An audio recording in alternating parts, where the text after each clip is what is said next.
벌써 올해도 절반이 지났습니다. 그래도 여전히 우리에게는 아직도 6개월이 남아 있습니다. 마치 축구 경기에 비교하면 이제 전반전이 끝난 것이죠. 다시 시작된 후반전은 그 경기에 있어서 전반전보다도 훨씬 중요한 의미를 갖고 있습니다. 아무리 전반에 잘했다 하더라도 후반부에 그 골을 잘 지키지 못하면 그 경기는 실패할 수밖에 없죠. 그러나 반대로 전반전에 좀 부진했다 하더라도 남은 후반전에 심기일전하고 더 열심히 만회한다면 오히려 그 경기는 역전승을 할 수 있는 아주 좋은 기회이기도 한 것입니다. 지난 6개월 여러분의 각자의 삶에 다 나름대로 어떤 분은 참 좋았던 시간이었기도 하지만 또 많이 힘들었던 분도 계실 거예요. 그러나 남은 6개월은 우리에게 있어서 이 전체 올해의 모든 것들을 또 좌우할 수 있는 엄청난 중요한 시간을 또 맞이하게 되는 것입니다.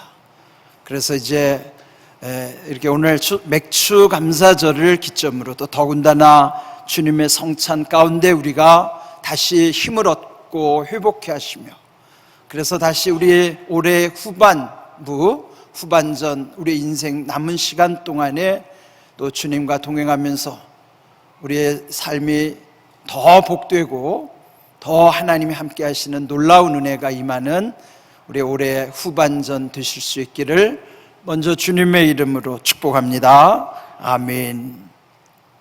오늘 제목을 보시면 피리를 불어도 또 슬피 울어도, 이 말씀은 예수님이 당시에 어린 아이들이 그 장터에서 놀이하는 것을 보시면서 그걸 비유로 시대의 현상을 설명하시는 내용입니다. 여기 보면 17절에 그 아이들이 모여서 동무들을 불러 너희를 향하여 피리를 불어도 너희가 춤추지 않았고 또 우리가 슬피 울어도 너희가 가슴을 치지 아니하였다. 여기서 보면 아이들끼리 이제 놀이를 하는 거예요. 피리를 부를 때 춤을 추는 것, 이것은 당시 아이들이 그 잔치집, 특별히 결혼식에서의 그 모습을 모방하는 거예요. 또 슬피 울 때 가슴을 치는 것은 장례식 때 아이들이 보면서 그걸 아이들끼리 이제 놀이를 하는 것이죠. 근데 각각 자기들 동무들끼리도 마음이 안 맞는 거예요. 어떤 아이들이 피리를 부는데 한편에서는 거기 춤을 춰줘야 되는데 춤도 안 추고, 또 한편으로는 또 슬피 울면 가슴을 치어야 되는데 반응을 보여주지 않는 거예요. 아이들의 노는 모습 속에서 주님은 그 시대의 상황이 그와 같다는 것을 말씀하시고 탄식하시는 내용이에요. 그것은 여기 표현대로 무관심한 모습이죠. 무슨 일을 하든지 반응 안 보이는, 관심 없는 모습인 것입니다. 그러나 하나님은 우리에게, 서로에게 마음을 읽어주도록, 로마서 12장 15절에 보시면 즐거워하는 자들과 함께 즐거워하고 우는 자들과 함께 울라. 그 무관심과 반대되는 말이 공감이라는 거예요. 여기 일부러 한문으로 적어놓은 까닭은 공이라는 글자가 함께, 더불어 이런 뜻이에요. 그러니까 함께 느끼는 것이 공감하는 것이죠. 피리를 불 때 춤을 추어주고 슬피 울 때 가슴을 치는, 그게 이제 서로 공감하는 것인데, 주님이 우리에게도 즐거워하는 자와 함께 즐거워하며 우는 자들과 함께 우는 그런 공감의 그 마음, 그것을 갖기를 하나님은 기뻐하시는 것입니다. 그런데 또 한편으로 여기에 18절 19절에 요한과 인자는 이랬죠. 인자는 예수님 자신을 의미하는 것이고 요한은 세례 요한을 나타내는 거예요. 그런데 세례 요한과 예수님의 삶의 패턴이 달랐어요. 방식이. 요한은 광야에서 사람들에게 외치는 것이죠. 회개하라, 천국이 가까이 왔노라. 또 이미 도끼가 나무 뿌리에 놓여 있으니 회개에 합당한 열매를 맺지 않는 자마다 그 나무 뿌리를 다 이제 잘라지게 된다는. 그러면서 요한은 먹지도 않고 마시지도 않는 금욕주의적인 모습을 보이는 걸 일컬어서 그 시대 사람들은 귀신이 들렸다 그렇게 막 비난을 하는 거예요. 네, 반면에 예수님은 또 잘 잡수시니까 또 예수님을 비난하기를 먹기를 탐하고 포도주를 즐기는 사람이요 세리와 죄인의 친구로다 그렇게 비난하는 거예요. 세리와는 안 먹는다고 귀신 들린 사람 치고 예수님은 잘 먹는다고 먹기를 탐하고 세리와 죄인의 친구라고 그렇게 이제 막 비난을 하는 거예요. 아이들이 그 장터에서 노는 모습은 당시 시대에 무관심한 상황이었다면 그 다음에 요한과 예수님에 대해서 비난하는 것은 당시에 자칭 하나님을 잘 믿는다는 사람들, 바리새인들이나 율법사들 이런 사람들, 그들을 칭하는 표현인 것이죠. 어찌 보면 지금 우리 시대도 보면 교회 밖에서 믿지 않는 사람들은 교회에 대해서 별로 관심 안 가지죠. 아이들이 장터에서 노는데 무관심한 것처럼 세상은 하나님의 나라에 관심이 없어요. 그러나 동시에 우리끼리 잘 믿는다고 하면서도 우리 안에도 하나 되지 못해요.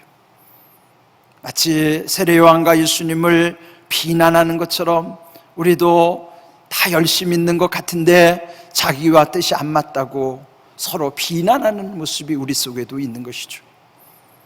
최근에 21대 국회가 개헌되면서 포괄적 차별금지법이 하나 올라가 있어요. 그래 보니까 정의당 장땡땡 의원을 중심으로 해가지고 한 10명이 그 차별금지법을 지금 입법 발의를 해놨어요. 입법안을 올려놨어요. 근데 그게 보면은 참 교묘하다는 생각이 들어요. 거기 한 23가지 차별에 대한 항목들이 쭉 이랬는데 그 사이에다가 동성애 조항을 싹 갖다 집어넣었어요. 그거를 딱 빼놓으면 반대할 이유가 별로 없어요. 그런데 마치 기독교가 이 모든 포괄적 금지 법안, 차별 금지 법안에 대해서 무조건 반대하는 것처럼 이렇게 몰아가는 거예요. 근데 기독교에서 반대하는 항목은 그게 동성애 조항이거든요. 그 동성애 조항은 차별의 문제가 아니라 이건 죄의 문제예요. 그런데 교묘하게 차별의 항목들 여러 가운데 하나를 갖다 싹 집어넣어서 마치 이걸 그냥 퉁쳐가지고 이제 앞으로 차별하면 안 되도록, 그래서 그 차별하는 사람들에게는 거기다 이제 아주 그냥 그 벌을 주는 말이에요. 이제 그렇게 되면은 앞으로 이제 여기서 제가 동성애를 이 죄라고 표현을 못 해요. 그럼 왜 차별금지법을 어기는 거기 때문에 그 이제 처벌을 받게 되겠죠. 이게 아주 교묘한 거예요. 이제 이런 모든 거. 그런데 이런 사안에 대해서도 기독교 안에서 한 목소리가 아니에요. 그 동성애, 물론 이제 그분들 안에서도 우리가 어떤 부분은 그 이해해야 되는 측면도 있어요. 그러나 무조건 그를 두둔할 수는 없어요. 그런데 우리 안에서도 그들을 무조건 두둔하는 쪽이 있는가 하면 이거는 성경이 죄라고 하기 때문에 안 된다고 하는, 물론 다수의 목소리가 더 크긴 하죠. 그러니까 이런 모든 상황 속에서 보면 기독교 안에서도 지금 서로 하나가 되지 않아요. 그런 걸 보면은 그 당시 예수님의 시대나 지금 우리들 속에 밖에서의 무관심, 안에서의 이런 뜻이 안 맞아서 불일치 않은 어떤 비난의 현상들이 우리 가운데도 여전히 존재하고 있다고 하는 것입니다. 자, 그렇다면은 이런 상황 속에서 예수님이 우리에게 말씀하시고자 하는 것이 무엇일까? 15절, 귀 있는 자는 들을지어다 그랬어요. 여기서 우리 육신의 귀로 듣는다는 의미가 아니라 여기 들으라고 하는 히브리 원어의 표현은 크게 이렇게 3가지 정도로 요약할 수 있어요. 물론 여러 가지 뜻이 또 있을 수 있지만은 첫 번째로 마음으로 듣는 것이죠. 그래서 주의하여 들으며 깨달으라 하는 뜻입니다. 그게 들으라라는 의미죠. 깨달으라는 뜻이죠. 두 번째로는 순종이라는 의미가 있는 거예요. 아이들에게 여러분이 나무랄 때 말 좀 잘 들어라, 제발 말 좀 잘 들어, 그럴 때 그 말을 잘 들으라는 건 순종하라는 의미잖아요.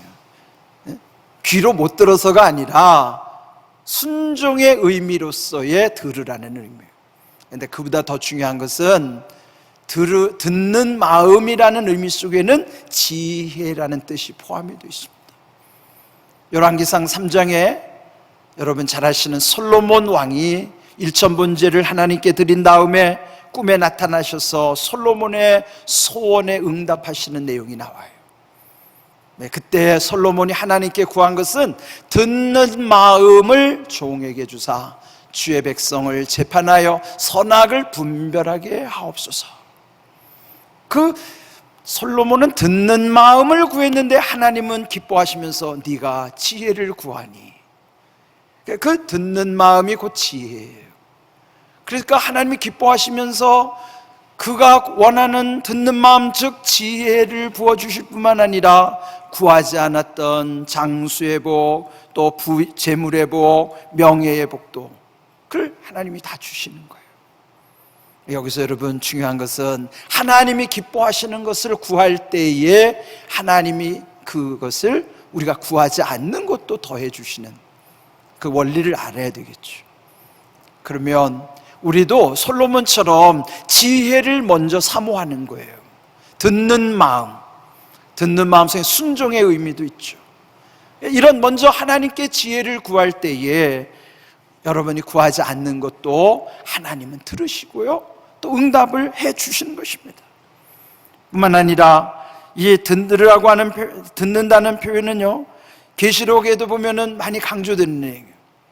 계시록 3장 20절에 볼지어다 내가 문 밖에 서서 두드리노니 누구든지 내 음성을 듣고 문을 열면 내가 그에게로 들어가 그와 더불어 먹고 그는 나와 더불어 먹으리라. 여기서도 이런 건물의 문이 아니라 우리 마음의 문을 예수님이 두드리고 계시는 거예요. 이 말씀은 소아시아 7교회의 마지막 번째 해당되는 라오디게아 교회에 주시는 말씀이에요. 그래서 예수님이 지금도 우리 마음의 문을 두드리고 계시는데, 그 주님의 음성을 듣고 우리 마음의 문을 열 때에 주님이 먼저 우리 가운데 들어오시겠다는 거예요. 내가 그에게로 먼저 들어가서 그와 더불어 먹고 그는 나와 더불어 먹으리라. 먹는다는 말씀은 마치 먹는 것이 육신의 양식 되는 것처럼 주님이 들어오셔서 말씀하실 때 그 말씀이 우리의 영의 양식이 되는 거예요. 그러니까 영의 양식은 입으로 먹는 게 아니고 귀로 먹는 거예요. 우리 마음의 귀로 영의 양식을 먹는 것이죠. 그리고 또 계시록에 보면은 그 소아시아 7교회들에게 똑같이 하신 말씀이 있습니다. 그는 귀 있는 자는 성령이 교회들에게 하시는 말씀을 들을지어다. 여기 보면은 성경 구절을 7개를 제가 적었어요. 계시록 2장 7절로부터 11절, 17절, 29절, 3장 6절, 13절, 20절 7절이 웬인가 하면 그 소아시아 7교회들, 즉 에베소 교회를 비롯해서 앞자만 따면 에서버두 사빌라, 그렇죠? 에베소 교회, 서머나 교회, 버가모 교회, 두아디라 교회, 에서버두 사빌, 빌라델피아 교회와 또 라오디게아 교회, 뭐 하나 빠지긴 한 것 같은데, 하여튼 그 7교회에 말씀하실 때마다 맨 끝에 꼭 이 말씀을 하시는 거예요. 그거와 같이 지금도 그 모든 교회들에게 성령께서 말씀하고 계시는 거예요. 에베소의 그 소아시아의 7교회들은 지금 모든 교회들을 상징하는 의미예요. 그러니까 지금도 성령께서는 우리 공항교회에도 말씀하고 계시는 거예요. 성령님께서 지금 우리에게 말씀하실 때 우리도 믿음으로 우리의 마음의 문을 열고 주님의 음성을 들어야 되는 거예요. 여러분, 주님의 음성은 육성으로 듣는 게 아니에요. 우리의 마음으로, 생각으로 하나님이 주시는 음성이 있어요. 그걸 깨달을 때 성경의 원리대로 주님이 말씀하실 때 우리들이 거기에 응답하게 되는 것입니다. 우리를 깨우쳐 주시는 것이 곧 주님의 음성으로 들려지는 것입니다. 그래서 지금도 교회들에게 들려주시는 이 성령의 말씀하심에 민감해야만 하는 것입니다. 그러므로 우리가 이 말씀이 얼마나 귀한 일인가. 그런데 이제 이 말씀 끝에 예수님이 19절에 이렇게 말씀하시는 것이죠. 지혜는 그 행한 일로 인하여 옳다함을 얻느니라. 이 말씀을 보시면은 지혜가 곧 행한 일, 행한 게 뭐예요? 능력이죠. 지혜가 곧 능력으로 옳다함을 얻어야 되는 거예요. 다시 말하면 그 지혜는 능력 가운데 인정받아야 되는 것이죠. 우리가 어떤 일을 행하고 우리의 능력 가운데 나타나는 것인가, 지혜와 능력이 하나가 되는 것이 나타나 보여져야만 하는 것입니다. 우리가 지혜를 통해서는 깨닫는 것이고 능력을 입혀주시면 그 일을 감당할 수가 있게 되는 거예요. 함께 하시는 하나님이, 하게 하시는 하나님은 곧 우리에게 능력을 주셔서 하게 하시는 거예요. 그러면 여러분, 우리가 지혜를 구하는 것 그 중요하지만 지혜를 구했으면 능력도 구해야 돼요. 권능, 능력보다 권능은 권세와 능력이죠. 그런데 이것이 누구에게 있는가? 욥기 12장 13절에 보시면 지혜도 권능도 하나님께 있다는 것이에요. 우리가 하나님 앞에 기도할 때에 지혜를 주셔서 깨닫게 하시고 능력을 입혀주셔서 감당케 하여 주시옵소서, 그렇게 기도하는 거예요. 지혜가 우리 마음에 부어져야만 깨달음이 있고 능력을 입혀주셔야만 감당할 수가 있기 때문이에요. 그래서 기도할 때에 지혜만 구하시지 마시고 능력을 입혀달라고 기도하셔야 되는 거예요. 요즘 우리 교회 에스더 중보 기도 사역이 지금 이제 조금씩 활성화되고 있어요. 그게 얼마나 감사한지 모릅니다. 우리가 매일같이 밤 9시에 30분 이상 함께 정해진 기도의 제목을 놓고 기도한다고 하는 것이 얼마나 귀한 일인지. 여러분이 올려주신 그 기도 제목들이 다 그 위에 올라가서 그 기도를 함께 하는 거예요. 그럴 때 하나님께서 그 기도를 들으심으로 우리에게 또 지혜를 부어주실 뿐만 아니라 능력도 입혀주시는 것입니다. 특별히 또 잠언 9장 10절에 보시면은 지혜를 얻는 비결이 어디에서 오는가? 그것은 곧 여호와를 경외할 때에부터 지혜가 거기서부터 생긴다는 거예요. 근본이 거기에 있다는 것이에요. 지난주에도 하나님을 경외한다는 것에 대한 말씀을 나눴죠. 아브라함이 아들 독자 이삭을 하나님께 드릴 때 그를 칼을 들어서 죽이려고 그럴 때 하나님이 개입하셨잖아요. 그리고 그에게 말씀하시기를 내가 이제야 하나님을 경외하는 줄 알았노라. 그리고 여호와 일에 그 약속을 이루신 하나님, 여호와 일에 그 약속하심, 그 예비하심도 하나님을 경외하는 것이었다면 그 지혜를 얻는 비결도 하나님을 경외하는 자에게 주신다고 하는 거예요. 제가 자꾸 왜 경외를 강조하는가 하면 한문으로 이 경외가 너무너무 뜻을 잘 담았어요. 경이라고 하는 게 뭐예요? 경은 하나님을 최고로 사랑하는 거예요. 왜 그게 중요한가? 하나님을 최고로 사랑해야만 이 땅에서 사랑해야 될 많은 대상들, 사랑의 질서가 정해지는 거예요. 하나님을 최고로 사랑하지 않으면 질서가 왜곡되니까 흐트러지는 거예요. 동성애 문제도 그 중에 하나예요. 여러분, 하나님을 최고로 사랑하면은 사랑해야 될 자와 그렇지 않은 걸 구분하는데요. 지난주에 말씀드린 대로 바람 피는 사람들이 자기들은 다 로맨스 한다고 그러잖아요. 사랑한다고 그러잖아요. 예? 그런데 그 사랑은 왜곡된 사랑이에요. 하나님을 최고로 사랑하는 사람은 그 사랑의 질서가 왜곡되지 않아요. 하나님을 최고로 사랑해야 되는 이유가 우리가 이 세상에 사랑해야 될 모든 대상들의 질서를 위해서 하나님을 최고로 사랑하는 거예요. 하나님을 가장 두려워해야 되는 이유는 이 땅에 두려워할 것들이 너무너무 많기 때문에 하나님을 가장 두려워할 때만이 세상의 것들이 두렵지가 않은 거예요. 하나님을 최고로 사랑함으로 사랑의 질서가 세워지고 하나님을 가장 두려워함으로 세상의 두려움을 이기게 하시는 것, 그게 뭐예요? 그게 지혜예요. 그 지혜로부터 하나님이 우리의 모든 삶을 이끌어 가시는 것입니다. 오늘 이 주신 말씀은 결국 뭐예요? 그 시대나 이 시대나 이 세상이 그렇게 달라지지 않아요. 앞으로 결국은 아이들이 장터에서 이렇게 무관심한 것처럼 여전히 세상 무관심할 것이고, 또 교회 안에서도 이렇게 비난하는 목소리가 커질 것이고, 그런 무관심, 또 비난하는 무자비한 일들, 또 무책임한 일들, 무감각한 일들, 이런 일들이 앞으로도 계속 나올 것입니다. 이때 주님이 말씀하시는 뭐냐면, 들을 귀 있는 자, 귀 있는 자는 들으라. 그 들으라는 말씀 속에서 주님의 음성이 들려지면서 하나님과 소통할 때만이 세상과 소통할 수가 있는 거예요. 그래서 즐거워하는 자들과 더불어 함께 즐거워하게 되고 우는 자들과 함께 울 수가 있는 거예요. 공감할 수 있는 것은 하나님과 먼저 공감이 이루어져요. 주님 안에서 이 일들이 이루어질 때에 거기서 비로소 소망이 있는 거예요. 거기에 변화가 생기는 것입니다.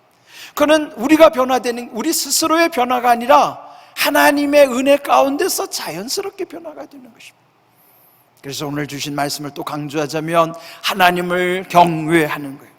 하나님을 최고로 사랑하고 하나님을 가장 두려워하면 거기에서부터 지혜를 얻게 되고요, 그로 인하여 우리가 얻는 유익이 얼마나 놀라운지 몰라요.